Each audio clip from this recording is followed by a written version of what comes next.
The scent of expensive cologne and freshly brewed coffee lingered in the air, mingling with the subtle fragrance of leather seats as passengers settled into first class. Soft jazz played overhead, filling the cabin with an ambience of understated luxury. Flight attendants glided smoothly between aisles, their movements precise and practiced, catering to the elite who sat reclined in their plush chairs, barely offering them a second glance. Among these passengers was Dr. Alana Brooks, a poised and intelligent black woman in her early 30s. She wore a sleek yet comfortable maternity outfit, effortlessly blending style with practicality. Her hand rested gently on her small but distinct baby bump. Her demeanor was composed, confident, a woman entirely at ease in this exclusive world. Yet from the moment she stepped into this cabin, she felt their eyes. She felt the judgment. Because for some, no amount of success, no accolade, and no first-class ticket could ever buy belonging. And then there was Drake, a billionaire, entitled, arrogant, a man so used to bending the world to his will that the concept of limitation was foreign to him. He walked into the cabin like he owned it, because in his mind, he did. The second his sharp, pale blue eyes landed on Alana in the seat beside his lip curled in disgust. To Camden, she wasn't a fellow traveler. She wasn't a brilliant mind or an expectant mother. She was a mistake, an inconvenience, something that didn't belong in his carefully curated world of exclusivity. And he was going to make sure she knew it. What he didn't know was that Alana Brooks wasn't just any woman. By the time this flight landed, Camden Drake's world, the one he had built on arrogance and power, would come crashing down. Because he had chosen to humiliate the wrong person. The boarding.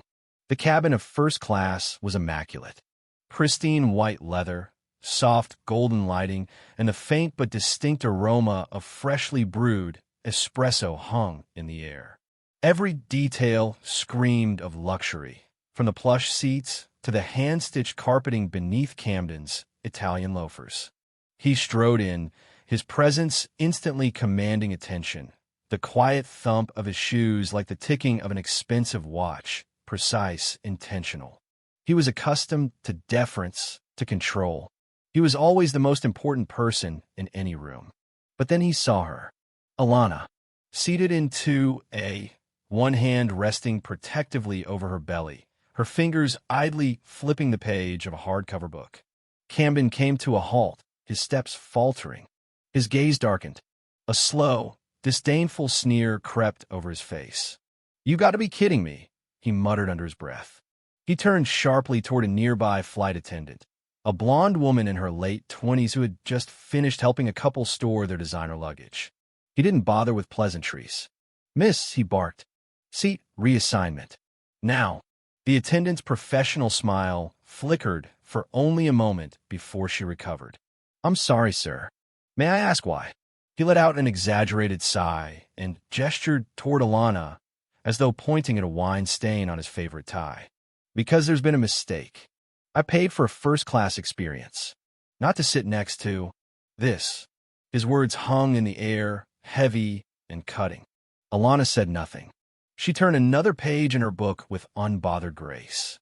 But inside, she felt the familiar sting. The nearby passengers noticed. Some glanced their way. Others looked away, uncomfortable. No one spoke up. No one ever did. The flight attendant tried to smooth it over with an apologetic smile. "Sir, if you'd like, I can offer you a complimentary beverage to make you more comfortable." Camden scoffed, snatching his boarding pass back with a dismissive wave. Unbelievable. He slumped into his seat with exaggerated exasperation, sprawling as much as possible, his elbow invading Alana's space on the shared armrest. She didn't flinch, didn't budge. That infuriated him more. She wasn't playing by his rules. The first strike. "How far along are you?" Camden asked, his tone deceptively casual. Alana didn't look up. "Excuse me." "You heard me," he said smoothly. "How long until that thing ruins your life?" His words were laced with venom, his voice just low enough to ensure no one else would hear. He chuckled softly, leaning in slightly. "Or do you even know who the father is?" A flicker of something passed over Alana's face, but she quickly masked it. She inhaled slowly, turned another page, and ignored him. Camden wasn't finished. You know, statistically, he mused, women like you end up alone. Deadbeat dads. Welfare checks. Babysitting a dozen kids from a dozen different losers. Her grip tightened on the book, knuckles paling, but still, she said nothing. He smiled wider. Oh, come on. Don't act like you're better than it. You people love playing the victim. Nearby passengers shifted uncomfortably. A few flight attendants glanced in their direction, but didn't approach. Alana closed her book calmly, placing it neatly on her lap. Then, for the first time, she turned toward him. I don't owe you an explanation, she said quietly, her voice steady.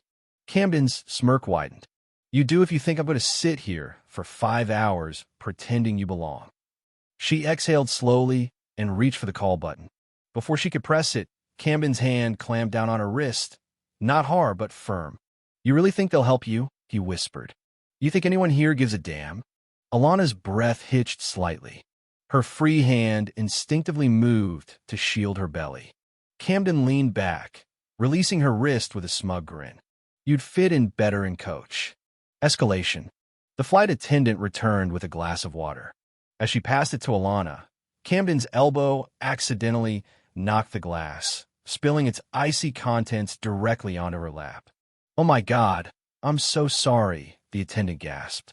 Camden pressed a hand to his chest in mock sympathy. Wow, what are the odds? Alana inhaled sharply, wincing at the chill. Her fingers trembled as she dabbed at the wet fabric. But she stayed silent, until a man across the aisle finally spoke. Maybe you should back off, the businessman said coolly. Camden arched a brow. Excuse me, you're causing a scene. Oh, now we've got a white knight, Camden sneered. Goo. Alana tuned him out, focused on steadying her breathing. But Camden wasn't done. He slammed her meal tray to the floor with a casual swipe of his hand. The clatter drew gasps. The flight attendant froze. Camden reclined, stretching with a lazy smirk. Oops, he murmured. Guess you'll have to eat like you're used to. Alana's jaw clenched, her pride warring with her instinct to protect the baby. She stayed seated, still and silent. But inside, her pulse thundered. Then came the sharp, persistent cramps. And still he pushed. Breaking point. Pick it up, Camden said, flicking his napkin to the floor. Go on. I'm not your servant, Alana said through gritted teeth. He laughed. Sure looked like one. The turbulence hit then, mild, but enough to tip her already fragile balance. Nausea rolled through her. Camden noticed. Oh no, you're not going to puke, are you? She pressed her hand to her mouth, willing herself to stay calm. Listen, Camden said, waving down another flight attendant. She's sick. Move her. This is first class, not a charity. A sharper pain twisted through Alana's stomach. The flight attendant knelt beside her. Ma'am, are you all right? Alana forced a nod. I'm fine. But she wasn't. The reveal. Camden's smug grin faltered only when the captain himself, Logan Walker, stepped out of the cockpit. He walked straight to Alana, then turned to Camden. Mr. Drake, he said evenly, you will remain silent for the remainder of this flight. Camden bristled. Excuse me. We received confirmation regarding the passenger manifest, the captain continued. You spent the last few hours harassing Dr. Alana Brooks. Camden sneered. And she's the wife of Major General Ethan Brooks, Supreme Commander of the United States Armed Forces. The silence was deafening. Camden's face blanched. His jaw worked soundlessly.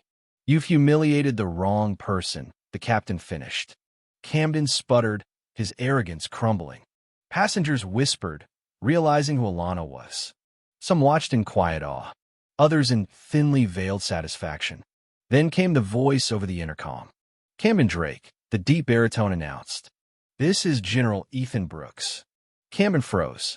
I've been briefed on your behavior toward my wife, and I assure you, there will be consequences. Consequences. Military police met them on landing. Camden was escorted off the plane in cuffs. His arrogance was gone, replaced by pale, shaking disbelief. His empire crumbled in the following weeks. Lawsuits, board removals, public disgrace. Alana, seated in a quiet military base weeks later, rested her hand on her belly as Ethan watched her silently. "I handled it," she said. He nodded. "You shouldn't have had to." But she had, and she would again, if needed. What would you have done in Alana's place? Drop your thoughts in the comments below. And if you enjoyed this story, like and subscribe for more powerful content that challenges injustice.